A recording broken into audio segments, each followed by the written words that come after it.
you guys welcome our two heels, and today there's another video for you guys. So obviously last night it officially was, of course, WWE Fastlane 2021. We need to obviously review the show, rank every single match out of 10, give the show a rating out of 10 at the end, and say what my favourite match was of the night. Anyway, let's just get right into it. So it did officially start off with the match for the WWE Women's Tag Team Championships. It was Nia Jax and Shayna Baszler defending against Sasha Banks and Bianca Belair. This match was decent, to be honest with you. I just don't know how they came about. Obviously, Sasha Banks and Bianca Belair facing each other at, of course, obviously they're fighting at the Show of Shows, of course, which is, as we all know, WWE WrestleMania 37. It's been an interesting build up to it. Obviously, it's been interesting, but it's been a bit crazy. It's been a bit weird. It's just been interesting because I didn't expect it to really come along like this, but it is what it is at the end of the day. But yeah, this was a pretty decent match in my opinion. Bianca Belair was fantastic. Sasha Banks was brilliant. Nia Jax and Shayna Baszler were good. Reginald tried to get involved in it, but how it ended is we saw Sasha Banks have Shayna Baszler in the back statement, almost about to win the match, until Nia Jax tried to come in and break it up. Bianca Belair came in trying to attack Nia Jax and not let her break it up until she accidentally pushed Nia Jax into Sasha Banks. Sasha Banks thought it was on purpose, so she got up and started yelling at Bianca Belair, calling her a rookie, and then eventually she got rolled up by Shayna Baszler. Shayna Baszler and Nia Jax officially do retain the titles, and then after the match we did see Sasha Banks slap Bianca Belair, and then she was calling her a rookie and stuff like that. She slapped her, walked off. She's probably now officially a heel as well. So Sasha Banks is the heel, as we probably did expect as well, though. Now I feel like what's happening here is this is the kind of match, because that we saw Sasha Banks calling Bianca Belair rookie. It's probably about Bianca Belair trying to overcome the odds and stuff like that, I reckon. Trying to overcome the odds and stuff, so yes. Anyway, what am I going to give that a ranking out of 10? It gets a 6 out of 10. I just don't really know how it came about. A bit of shenanigans, but I feel like it built up a bit more to Sasha Banks and Bianca Belair. I just don't know how it came along, though, and I don't think we should have built up this rivalry how it is being built up. But, you want to make things different, and it is what it is. So we don't choose, though, do we? But yeah, anyway, the next match which we did officially get was fantastic. It was officially the match for the WWE Intercontinental Championship. It was Big E versus Apollo Crews. These guys just had a full-out brawl with each other, just wanting to beat the hell out of each other, because these two absolutely despise each other. It was just so enjoyable to watch. I mean, we saw Big E beating the hell out of Apollo, got the upper hand to start with, and was just, he just had him on the, he started in the ring just going straight after him, and then he eventually got him on the ring apron, started and then did a big splash onto him there, got him back into the ring. Eventually Apollo Crews tried to he got a bit of momentum there, was kind of equal again, and then they were doing these pins, these weird pins, and then eventually Big E caught Apollo Crews with one, and then in this weird pin, and then he caught him. Big E retained, but after the match, Apollo Crews gave Big E a post-match beatdown, beat him up, chucking him around and stuff like that. Apollo Crews was just showing his strength time and time again, slamming and slamming and slamming Big E right into the canvas. Seriously, Apollo Crews was just brilliant in this, and I feel like it was a kind of good way for it to end, if I'm honest with you. If we want to keep this feud going, this was good, to be completely honest with you, so I'm happy with how it ended so far. So yes, I did really enjoy this one, if I'm honest with you. I thought it was fantastic. I'll give it a rating in a minute, but these two, you all just know they're so talented. They're so talented. They always deliver for us. It's absolutely fantastic with what we get from these two guys, if I'm honest. So yeah, they're just so enjoyable to watch. they just their strength just fantastic, and just what they can do is just brilliant. Their athleticism is amazing. What am I going to give it a rating? A ranking out of 10. This match gets an 8 out of 10. To be honest with you, I just feel like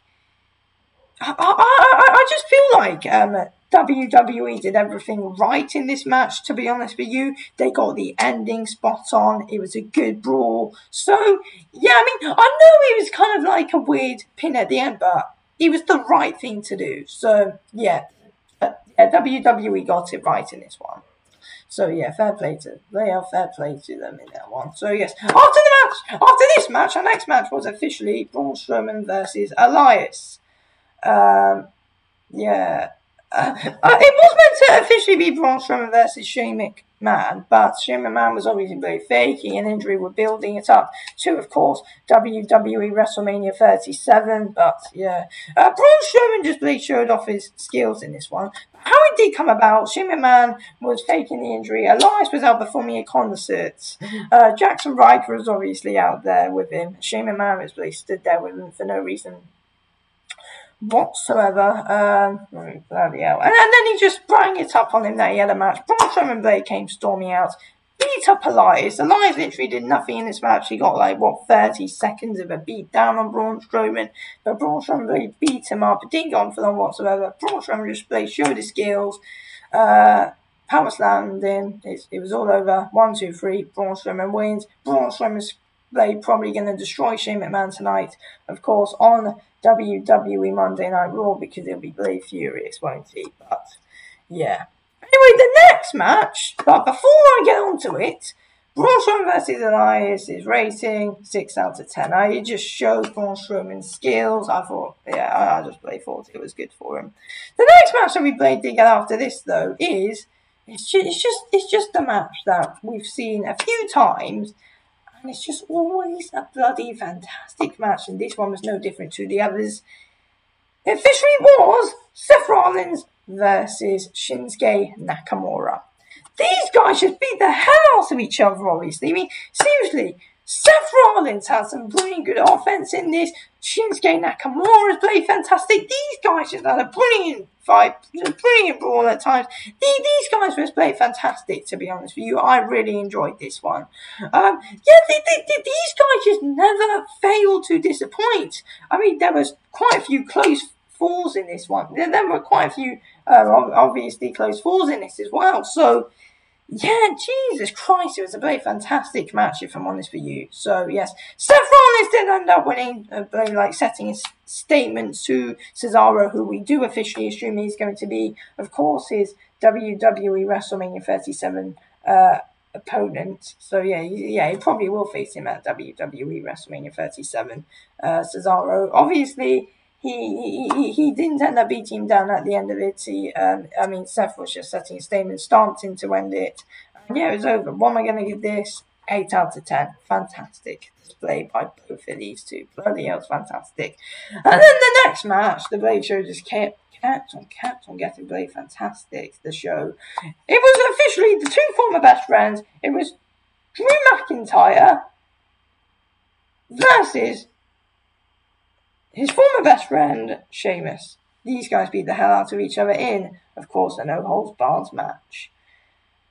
These guys just beat the hell out of each other. I mean, seriously. I mean, eventually these guys were battling inside the virtual crowd and stuff like that, where Drew McIntyre sent Sheamus through the Blade screens. I mean, that was just playing treble, this match, with what these two did to each other. These two just both put each other through hell. Blade went through hell. Seriously, it was fantastic. If I'm completely honest with you, it was just so bloody enjoyable to watch. I mean, I just really enjoyed it. I just really enjoyed it. I mean, Drew McIntyre was fantastic. He had quite a bit of really good offense. Sheamus had some good offense. How it ended, though, is Drew McIntyre did Sheamus threw him a piece of the announce table into the ring, and then eventually Drew McIntyre capitalized. Future Sharp DDT'd him onto it, and then Claymore Sheamus cover 1, 2, 3. Drew McIntyre beat his former best friend Sheamus. in a fantastic match. Wow, what am I going to give this? This one, in my opinion, gets an 8 out of 10, if I'm honest. So yeah, a very fantastic match, if I'm honest. So yeah, I really enjoyed this one. The next one which we got was a very weird one. It was Randy Orton versus Alexa Bliss.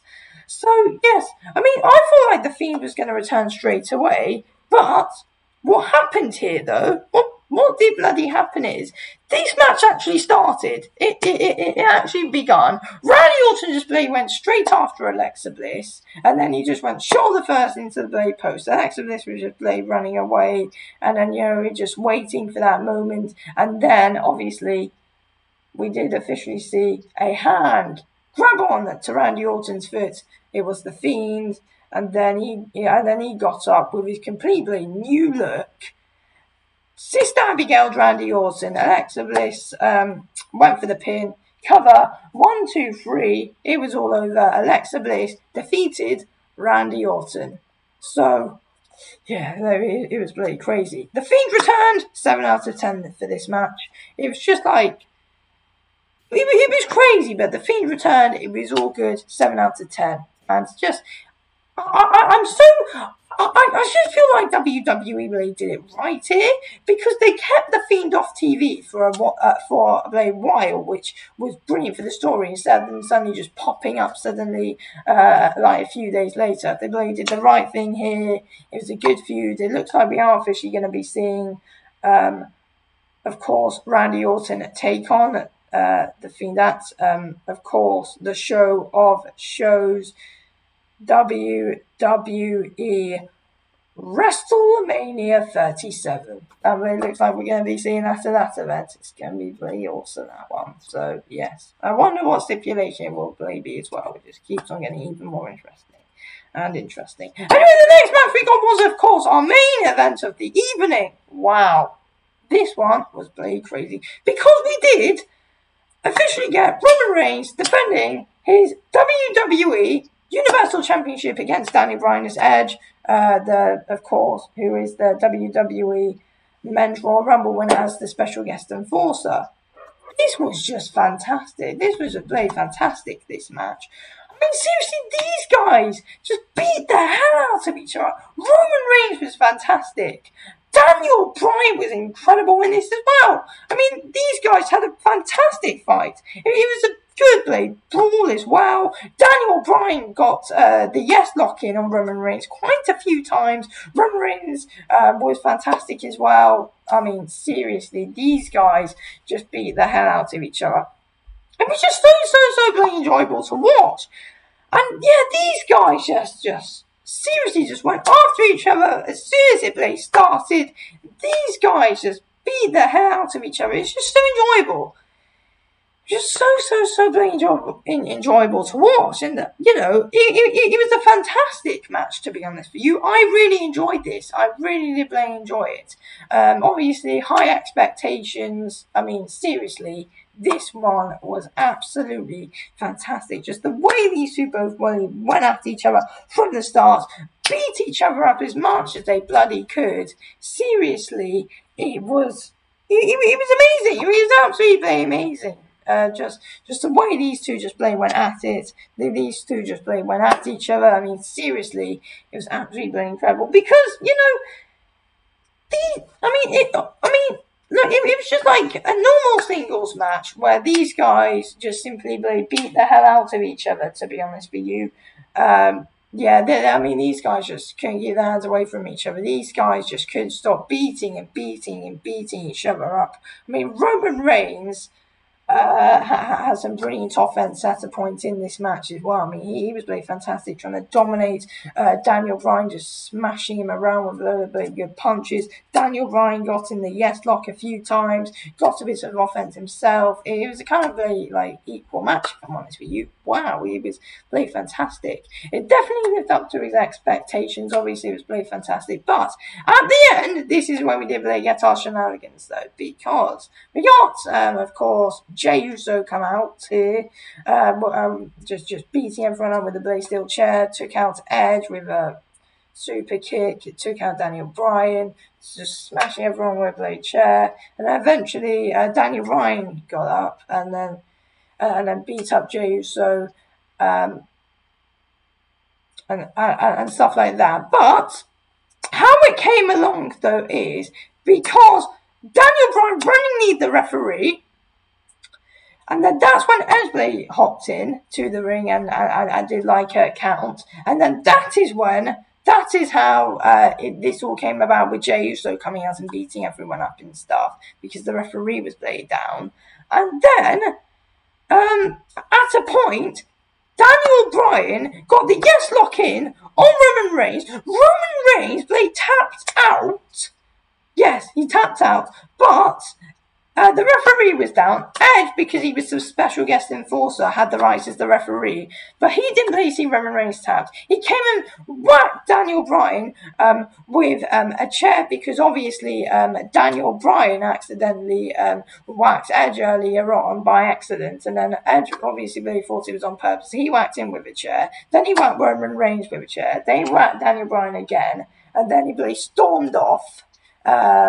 And stuff, and then the referee just got straight back in to the ring, and then Roman Reigns slowly tried to crawl his way onto the pin onto Daniel Bryan. Cover 1, 2, 3. It was all over. Roman Reigns retained his WWE Universal Championship in a very fantastic match. To be honest with you, did the ending ruin it a bit? I feel like. I don't know. I just feel like it was a very fantastic match, and it was good to see Edge get involved in it. Obviously, beating both of these two up, because he clearly doesn't like either of them. Obviously, yeah, it's pretty interesting. What am I going to give it out of 10?